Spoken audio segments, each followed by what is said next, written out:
di tengah-tengah kita, lebih utama dari segala sesuatu. Penyembahan yang benar. Jangan sujud menyembah kepadanya atau beribadah kepadanya, sebab Aku Tuhan Allahmu adalah Allah yang cemburu, yang membalaskan kesalahan bapa kepada anak-anaknya, kepada keturunan yang ketiga dan keempat dari orang-orang yang membenci Aku. Keluaran 20 ayat 5. Sahabat Iktus yang dikasihi Tuhan, penyembahan adalah kehendak Allah dan dimulai dari diri Allah sendiri, bahwa Ia berinisiatif menciptakan manusia untuk hidup dalam penyembahan kepadanya. Penyembahan yang benar pastilah memiliki dasar yang benar dan ditujukan kepada pribadi yang benar, serta memiliki akibat bagi mereka yang tinggal dalam penyembahan yang benar maupun yang tidak. Hidup kita adalah tentang penyembahan yang benar kepada Allah yang hidup. Setelah perjanjian Sinai, Allah memberikan perintahnya untuk ditaati, dikenal dengan nama Dekalog, yang berarti 10 firman Allah. Dekalog diberikan sebagai standar kehidupan umat dalam penyembahan yang benar kepada Allah. Dalam penerapannya, Dekalog dibagi menjadi 2 bagian besar, yakni ayat 4-6 tentang kasih kepada Tuhan dan ayat 7-17 tentang kasih kepada sesama. Bandingkan Matius 22 ayat 37-40. Dengan merenungkan Keluaran 20 ayat 1-6, kita akan dibawa untuk memahami arti penyembahan yang benar. 1. Dasar penyembahan yang benar. Akulah Tuhan Allahmu yang membawa engkau keluar dari tanah Mesir, dari tempat perbudakan. Ayat 2. Istilah membawa engkau keluar menyatakan tentang inisiatif Tuhan semata dan bukan hasil usaha manusia.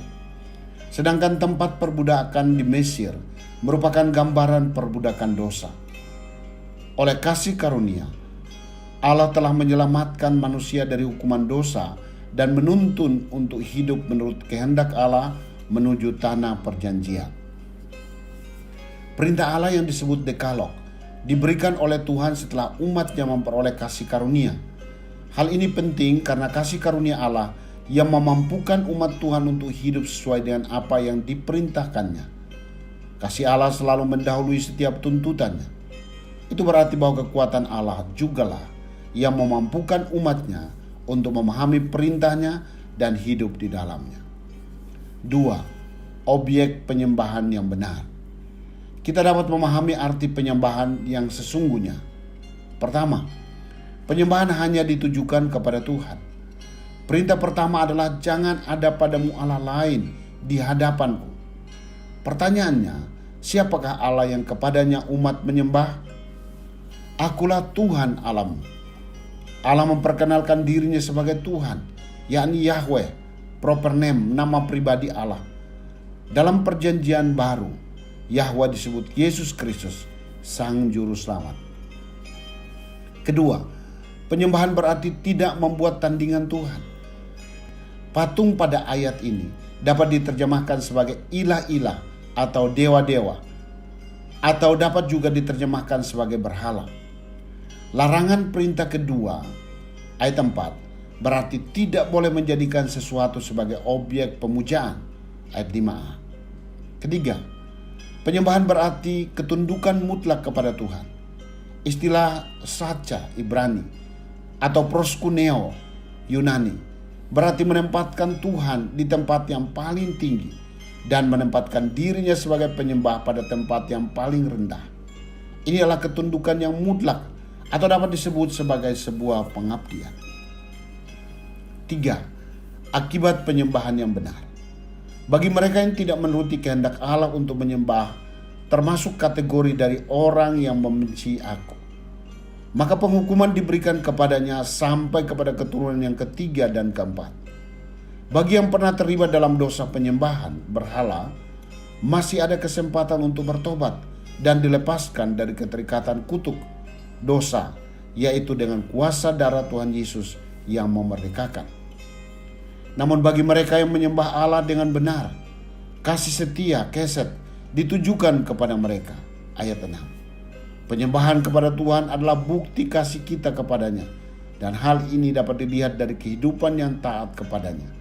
Kasih setia menunjuk pada pemeliharaan Allah, providensia yang terus-menerus ada di dalam kehidupan kita.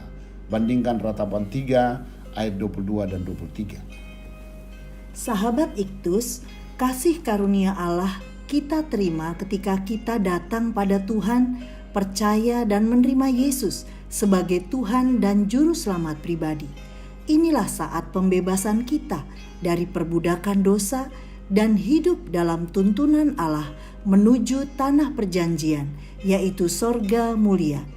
Kita memulai kehidupan dalam penyembahan kepada Allah dan hidup seturut dengan perintah-Nya.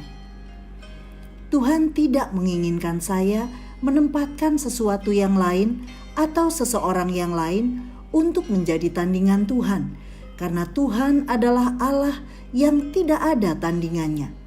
Jangan berarti sekali-kali pun saya tidak boleh atau jangan mencoba-coba untuk membuat tandingan Tuhan atau sering disebut berhala. Segala sesuatu yang memikat hati saya, waktu saya, tenaga saya lebih daripada Tuhan adalah berhala saya, dan saya harus bertobat dan menempatkan Tuhan lebih tinggi dari segalanya. Sahabat Iktus yang dikasihi Tuhan, apakah saya sedang berada dalam keadaan menyembah Tuhan dengan hidup menaatinya? Adakah sesuatu atau seseorang yang saya jadikan tandingan Tuhan, sehingga hidup saya lebih mengabdi kepadanya dan bukan pada Tuhan? Selain dari berkat dalam kekekalan, apakah berkat yang saya dapat dalam penyembahan kepadanya? Tuhan Yesus, saya bersyukur karena Engkau telah menyelamatkan saya, bahkan memberkati saya hingga saat ini.